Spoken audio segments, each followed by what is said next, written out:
They were in the quarterfinals with one coach. Yeah. They were in the semifinals with one coach. Yeah. They were in the finals with one coach. So at the end of the day, Mr. E, like, that's what I'm saying to you. We don't have an identity. You look at our other sports. Let's look at rugby, for example, because that's what we're known for as a country, South Africa. Our rugby, when you think back to what New Zealand rugby used to be, New Zealand rugby used to be running rugby. They used to want to get the ball through the hands. Yeah.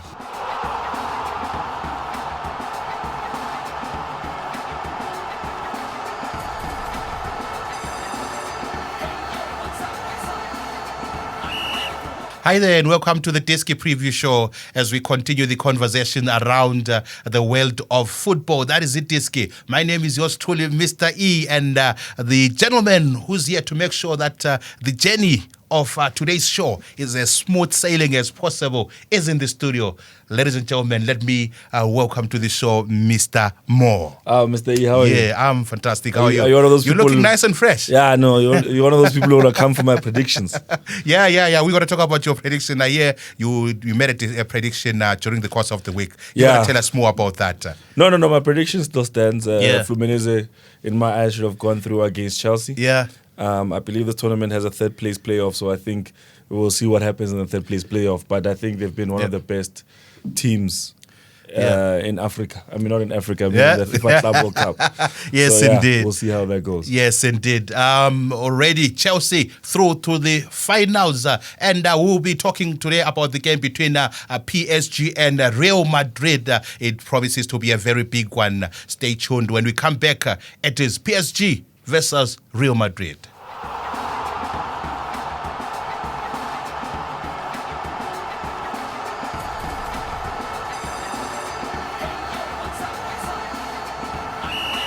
We saw Route 1 Football working for Middendorp a couple of years back, and Kaizer Chiefs almost won the CAF Champions League. They were knocked out in the final, and the same year they failed to win the league on the last day. But if you think about that season, Mr. E, when we go back and we talk about that season, they were in the quarterfinals with one coach. They were in the semifinals with one coach. They were in the finals with one coach. So at the end of the day, Mr. E, that's what I'm saying to you. We don't have an identity. You look at our other sports. Let's look at rugby, for example, because that's what we're known for as a country, South Africa. Our rugby, when you think back to what New Zealand rugby used to be, New Zealand rugby used to be running rugby. They used to want to get the ball through the hands. Yeah, with they the just likes wanted of to pass Jonah it down Lomu. the line. Exactly. They just wanted to pass it down the line. What did we do? We kicked for distance. We get the ball from the line out. We'll get into a maul. We'll get into a scrum. We had heavier packs. We worked on what we had. And that's why when you look at us today, we are the shining light of rugby because we worked with what we had. We didn't work with what we didn't have. You don't see our rugby teams going, no, you have to get the ball through the hands, but get us into a mold and become dangerous. And we look, we've always had pacey wingers. The formula hasn't changed. The faces have changed. But for South African soccer, it seems that every trend that comes around, we are fans of the sport. We're not participants because we want to play like other teams. Mamelodi Sundowns went to the FIFA Club World Cup with a nickname, Brazilians. And they had to play their Brazilians. They're real Brazilians. Like everything about us, it tells you that we are admirers of the game. We're not really building an identity. I mean, if you think about it, the sad news that came out just recently, Super Sports United is gone. After how many years of Super Sports United being part of the South African football landscape? If you take a picture of the 2002 league and you take a picture of today's league and you say, no, don't change the names in terms of who bought who. The league still has those teams. It's just that the people who are involved behind it are gone. You know, PSL sometimes fana nespaza. Umnikazi makashona, siyashona, i-team yenayo yashona. Umnikazi makahamba, yahamba. Uhamba nestock sakhe. But hayi no le bhola stop ehamba uzibani bani bekakhona. Manje sekahambile uhambe nazo. So that's the thing about our league, Mr. E. How many times are we going to stand and say no, umnikazi makahamba izomlandela? No, guys. We got to do At something. some point we have to start thinking about, look at Sundowns. Sundowns has gone through 3 owners that I know of. You understand? So when you look at it, it's going from strength to strength. The name has stayed the same. Why can't other clubs do the same? If you want to get into the PSL, we're not saying to come into the PSL. We're not saying we don't like your name. We're saying, why don't you want to continue the traditions of those clubs. I think for SuperSport, if we had continued with SuperSport United, I think we already have a big fan base for SuperSport United. You know what I mean? So it's going to be easy. But now changing it to Siwelele, and we're trying to say Bloemfontein Celtic, there's issues about the name. It's going to be difficult. But how would you summarize the journey of Mamelodi Sundowns at the FIFA Club World Cup? I just wanted to add one more thing. And then we sit in boardrooms with football bosses who say people don't go to stadiums. They can't go to stadiums to support teams they don't know. But back to the statement you were making. Sundowns, I think, when they reflect on this FIFA Club World Cup, I will say that for them it was never about how they performed. It was about how they come back. So at this moment in time, I think my 3 things I'm looking at Sundowns for: 1, do any of the teams from the Club World Cup, do any of the teams outside of the Club World Cup want to recruit our talent? If next season we start with the same group of talent, Umutao is still there. Umukwena is still there. Ribeiro. Ukram Renas is still there. Ribeiro, I'm not going to say much because there's a I'm lot talking of about local that names generated out there. I'm talking about local names. Okay, If those players are still here, it tells you one thing about how we see our football. It tells you that the beauty is in the eye of the beholder. We are looking at our football from a biased perspective, and the world does not see us as a valuable contributor to global football. Because how do you say the best team in the country, the best informed team in Africa is going to come back from a tournament that huge with all their talent? No, definitely they have to sell some of their players. You understand? Some of their players have to go. They have to remain there. You understand? They have to stay there. And that's what I'm saying. That's the first thing. The second thing, Mr. E, will be how they spend their money. The reality is that if those players don't leave, there's no space for new players to come in. In South Africa, we have a backlog of players. We do, because talent does not move. You understand? Besides an Al Ahly wanting... I'll give you some stats that I saw in one of the not the newspapers, but in one of the web pages there. Do you know which team has got the most number of players registered under it? Sundowns. No. Kaizer Chiefs. No. Who? Orlando Pirates, right at the top with 48 or 47 players, followed by you're right, Mamelodi Sundowns. But Mr. E, when you think about it now, it's because of the wage discrepancy. If you're sitting there and you're expecting a team like, no offense, Amazulu or Chippa United or the team that just bought Status Saga Super Sports right now to come in and take those players off your wage bill, then it's not going to happen. Because you're putting players on contracts, you're changing your mind about who you're going to use. And you know what the problem is there? When you rotate coaches, those contracts become null and void. Because now he doesn't want to use this player. He wants to use that player. But now, for him to get that player, he must sign a player. He must sign somebody. And that's what's happening now at Kaizer Chiefs. Luckily for us, Yusuf Mart, and guys, did I not tell you guys about Yusuf Mart? He's gone. He's gone now. Did I not tell you guys about Yusuf Mart? I heard somebody saying that if you want to go and play in Europe, if you want to go and play in Europe, you can leave Orlando Pirates or Mamelodi Sundowns, go and spend some time at Kaizer Chiefs because they're a big brand. The world is watching. They will always be looked at. Then that can give you a channel to go and play overseas. Now he's well done to Yusuf Mat. Now he's in Australia. So Mr. E, it's not a complicated issue. It's a simple one. The reality here is that you're putting players on wage bills that are way too big. It's the same thing that's happening. The same thing that's happening at Manchester United. That's why players can't leave. It's the same thing that's happening now at Mamelodi Sundowns, where players can't leave as well. Same thing is happening at Chiefs. Instead, Orlando Pirates can also argue that 2 of their former players are playing at Wydad. One of their former players is playing at what's called Al Ahly. And I love the fact that these clubs are no longer looking at Sundowns to get talent. But the reality is that you have to be honest, Mr. E. Sundowns, if they come back with that crop of players and they're not able to move talent on, and Chiefs not willing to buy the talent, there is going to become a backlog of talent that's going to sit there, and they're going to have a long roster of players that they can't use. Okay, now tell me, was it successful or not, the journey for Mamelodi Sundowns? Because I know they managed to pick up the first win. The last time they lost all their opening games, but this time around they had 3 points to show for their journey to the USA. But who was the 3 points against? Well, it was the 3 points. Doesn't matter. Also an HD. So let's just say. Remember last time they were knocked out by one of the Asian teams. So this time around, I think they got their tactics right. I think honestly speaking, Mr. E, it was a success. Mainly because, besides the points, I mean, You look at how they performed. You look at how the world viewed Sundowns. You know, how many people were backing Sundowns even against the Borussia Dortmund. Yeah. So it says a lot about where Sundowns is as a club. Yeah. But all I'm gonna say is that the Brazilians they represented Africa well. Yeah. As a continent, luckily yes, they had their shortfalls. Their manager also, you know, came in late, so he didn't quite have time all to the tools prepare. to be able to affect the tournament. Yeah. One thing I will say is that maybe the one criticism I have is always using the same players. Yeah. I mean, that's a global stage. Yeah. You have a roster of players on the bench. Why did we not see a Shalulile? Yeah. Yeah, we should have. Why did we not see Shalulile? So that's the thing. That's the one thing. Like Mr. E, like for me, the honest truth is that my one thing I had against Sundowns is that they didn't use that bench well. Yeah. Okay. Yeah. No, I get you. What do you think about the journey of Mamelodi Sundowns in the FIFA Club World Cup? Do you think it was successful? Do you think the 3 points have any bearing on the development of their football? Let us know in the comment section. And don't forget again, you need to subscribe so that you can get the videos as early as possible. And we'll appreciate if you like the video. Back to the elephant in the room. Club World Cup. Yeah. Chelsea, the 5-time English champions, already through to the semi-finals. Sorry, to the finals. Yeah. Nobody saw that coming. No, we knew it was going to happen, Mr. Oh, E. you knew that? No, I remember last time when we were talking about this. I don't know. We were discussing the issue whether Chelsea is still a big team or they're now a small team. But look at the Blues right now into the finals, and they are waiting for the winner between PSG and Real Madrid. Yeah, I mean, Enzo Maresca needs to be given credit. I think also the element of surprise of adding a new signing to the lineup it just threw Fluminense off. Yeah, for teams like Fluminense where most of their success to this point has been how they set up defensively. Yeah. To have a striker come in that no one knows of, coming in as a surprise element, it does throw the balance of the preparations off.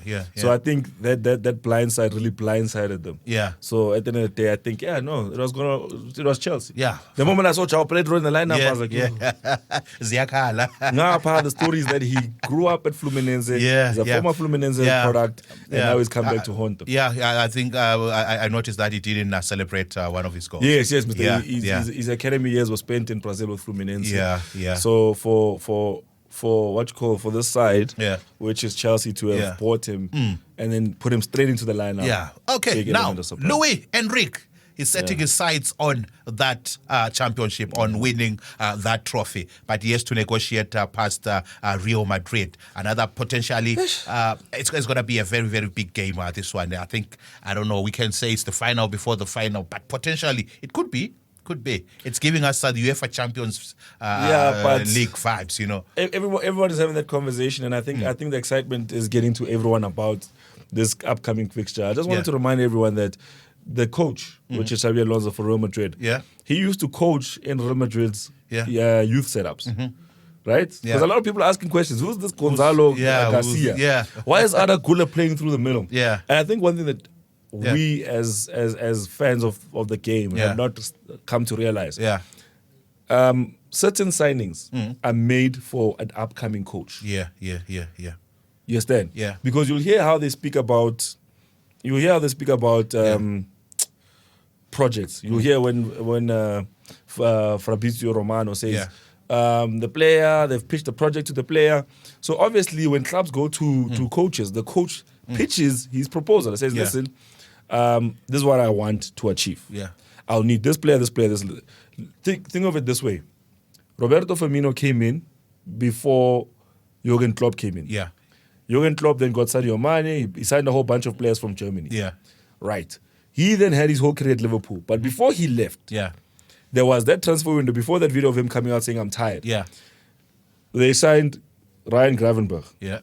They signed Marcel... they're not Sabitzer. They signed Sabosla.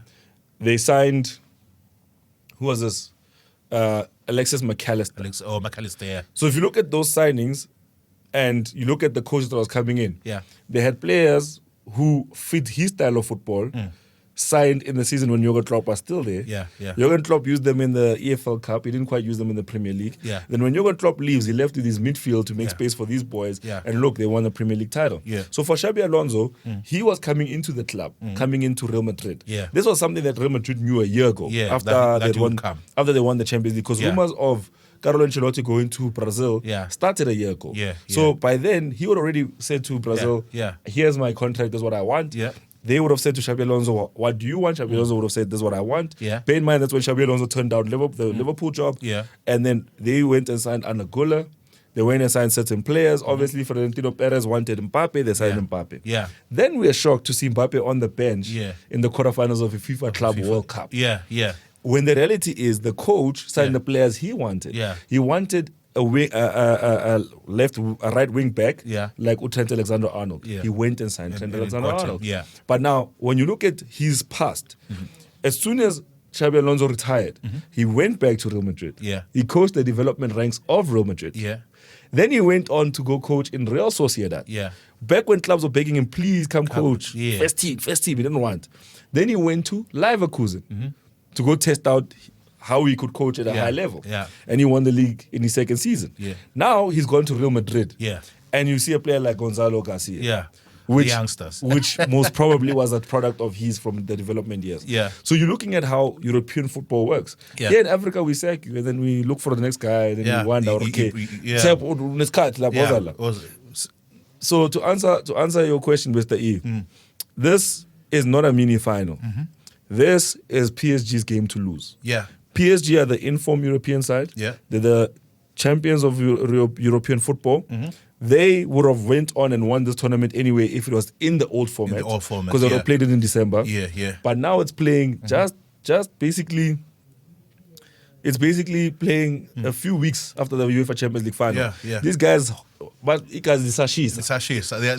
They're still in form. Ikas is Sashis. So at this point, one advantage I see PSG going through. I would agree with you because I'm looking at a Real Madrid team that signed Xavi Alonso. I think it was on the 1st of June. He's still working on his team.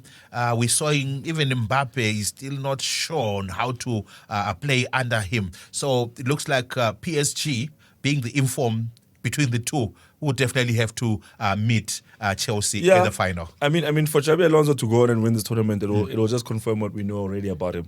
That he's a versatile coach. He knows how to adapt systems for different teams. But the fact that he's playing it's not Tchouameni. Aurelien Tchouameni in the middle of his back three. For me, it's just a master stroke. So he's taking a defensive midfielder, playing him between his two centre backs. So it's a ball playing pivot in his back three. He's got his centre backs protecting the full backs. So if Trent Alexander-Arnold is gone and somebody is counter attacking, there's a centre back there who can take care of that. But also you have a defensive midfielder who can take care of that position that's just open up. He has two creative midfielders in that mid four, because it's a 3-4-3, right? He's got those two midfielders it tucked in the middle, creative.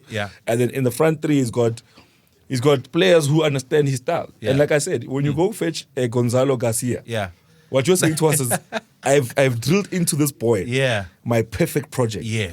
Like, and he's the right person to execute it. If Xabi Alonso could say it in an interview, he's like, yes, this is my perfect number. And by the way, he's currently the top goal scorer. Mr. E. Right. I think he's got 4 goals to his name right now at the FIFA Club World Cup. Mr. E. I just want to ask you a question. Have you seen Xabi Alonso set up in the last match? Hey, guys, you guys are playing. That's a big machine. I think Liverpool would have never stood a chance of signing Xabi Alonso on the back of thinking about all the groundwork is already laid up with the players that he has at Real Madrid. Because the reality is that at Liverpool, you were supposed to go out and sign those players. But at Real Madrid, those players... There was groundwork already done for him. I mean... It makes things easy for you as a coach. We're talking about two Garcias. I mean, if you Garcias. You're looking at in how they set it up on like the website and they say this is the lineup. They put it in a 4-3-3. So they'll say back four, double pivot with the full backs. I mean with the central midfielders, which is Tchouameni and Adagula, with Bellingham, Vinicius, Valverde, and Garcia. If you look at that, Mr. E, he's got 2 strikers with Vinicius and Garcia. He's got Trent Alexander-Arnold covering the right wing. He's got Garcia, who's got energy for days covering the left. And that I can't wait to see. I might start watching La Liga. I might start you should be watching La Liga. it anyway, because you get one of the best football matches from that league. The league is dry. Or you just want the PSL. Anyone who supports Barcelona, Real Madrid doesn't watch football. You know what they do? They wait for El Clasico to go drinking with their friends. And they come back and tell us who won. That's all they do. It. I mean, you don't want to watch. Say this to anyone who's your friend who watches La Liga. Ask them about Real Zaragoza, Real Mallorca. Ask them where those teams are. You understand? They don't know those teams. And then ask them a simple question. Name me 5 teams in La Liga. And they'll give you the same 5 names. I'm just going to give you Sevilla. Right? Valencia, Villarreal, Real Madrid, Barcelona. That's the 5 teams they'll name. Okay. But otherwise, they won't name you any other teams. And how do you think PSG is going to set up if they are going to fancy their chances to go through to the finals and meet the Blues on Sunday? I think, Mr. E, if I'm coaching PSG, I'm looking at a Real Madrid side of the coach who doesn't care about the big names. You look at a coach who started the game off with Kylian Mbappe on the bench, Ceballos on the bench, Asensio on the bench, Rodrigo on the bench, Rodrigo who's linked currently with Barcelona. You're looking at a very bleak future for Real Madrid. I mean, there's not the Real Madrid of Galacticos. There's not the Real Madrid of you're a big name so you can run the dressing room. This coach knows what he wants. And the one thing about PSG is that at this point, their formula is working. Luis Enrique is a seasoned coach. I think a lot of people have forgotten about what he's achieved in football and what titles he has.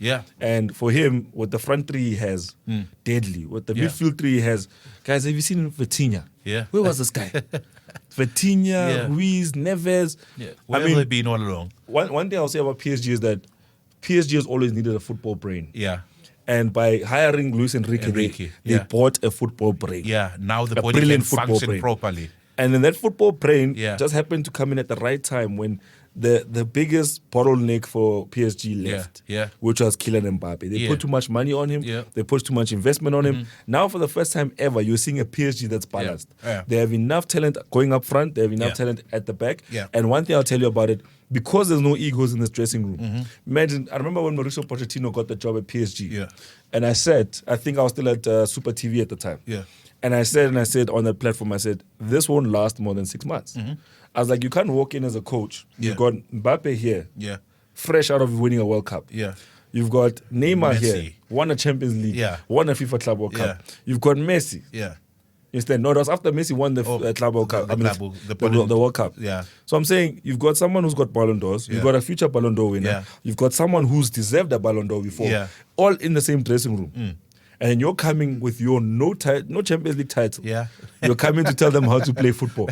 You know, they will tell you how to play, how to coach. That was the only season, Mr. E, where PSG failed to win the league. You understand? So now, for the first time ever, you don't have those egos. You have balance. Balance in football. Room. Balance. Yes, and, indeed. And the thing is, like I said, Luis Enrique is a football brain.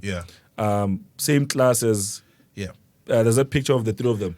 Pep, Jose, and Luis Enrique. You can't compete with that kind of brain. And with the talent he has, Okay, now I'll ask for the predictions of this game, PSG and Real Madrid. I just want to let you. I just want to find out from you who do you think is going through to the finals to win to face Chelsea. Blue. Chelsea. Nah, it's PSG. The Blues. PSG. So the final is going to be PSG versus Chelsea. PSG. You heard it from the horse's mouth. Those are the predictions of Mo. I hope this time around it's correct. Yo, Mr. A, it is 100% correct. I think I think, to be honest with you, all nonsense put aside. The last prediction I got totally wrong was Liverpool versus PSG. I think that was the last prediction where I had my heart, my soul, my feelings in it, and I was like, "There's no way." And even after watching the first leg, I think since then I've learned to see that PSG right now, Mr. E. There's no team that can keep up with these boys. Fantastic. So I know you are. You want PSG. Who are you going for? Well, I'm going for Real Madrid. Mr. E. I think PSG is tired from all. I think they've been too busy on a very big scale in terms of tournaments. They might not have. Well, they might be in season, but might not have what Real Madrid has in terms of progressing to the final. I know we're closing it. My final will be Real Madrid versus Chelsea. I know and Real Madrid to win it. I know we're closing it, man. But I'm gonna tell you one thing. You see, Kvaratskhelia? Yeah. It's gonna have those guys ankles like this. Hey. You'll be like, shh, that's crossed. Mr. E. Okay, all tell you right. Okay, thank you. Let's quickly wrap it up. Those were the predictions of Mr. Mo. He's saying PSG is going through to the final to face Chelsea. By the way, that game is on Sunday, the final. We will see who's going to be the world champion. Thank you very much for watching the Diski Preview Show. Until next week, thanks.